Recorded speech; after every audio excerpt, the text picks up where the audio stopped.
This is my reaction video for Double Indemnity. Double Indemnity. Sorry, I have hiccups now all of a sudden.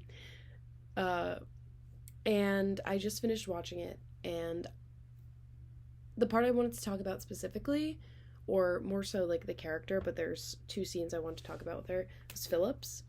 In the beginning, I feel like she's introduced as a very like femme fatale stock character, which we talked about in class on Friday about these classic film noir stereotypes.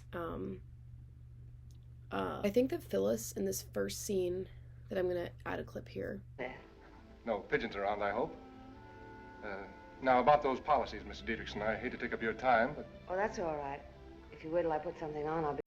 So as you can see in this clip, really short, but that meeting interaction scene is what I'm referring to. She's comes out in this white towel, and there's a lot of like light on her that I feel like makes her look very light and pure. And then later when she comes back down, she's dressed in all white as well. At this moment in the storyline, Walker sees her as like this angelic beauty and such, and she embodies, to us, I guess, more of a femme fatale perspective, but she still has this sense of innocence and purity.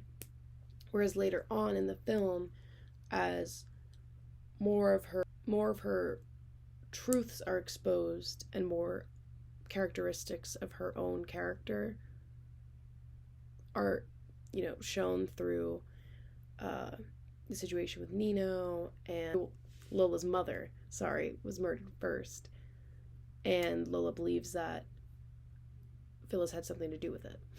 And then all that being said, it's fine to Walker, but the second he finds out and realizes that she had an altercation with another man,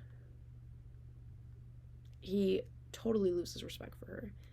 You can see he said something about he thought about murdering her for the first time, or imagined her dead for the first time, something like that. And I think that it's essential to recognize how she kind of fits in both.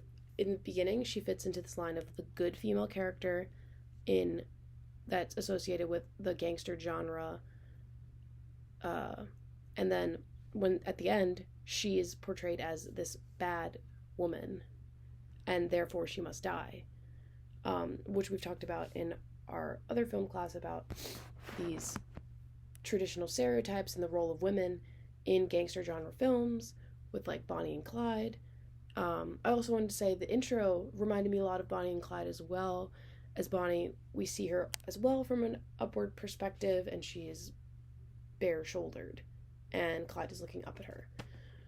So yeah, that was my reaction for it, and I think that it was a really good film, and I really liked it. I guess it's ironic. Well, not ironic. It makes sense that it's called Double Indemnity. It almost sounds like double identity. It's Phyllis has this double identity where she can be seen as this innocent, pure woman, but at the same time, she has an aware perspective or characterization as well, and she's aware of what's going on, and she can be manipulative in her own ways to get what she wants. And because of that, regardless, take into account the fact that Walker's doing this the entire time just to get what he wants, but the second a woman does it, she has to get killed because gangster genre stereotypes or whatnot. But yeah.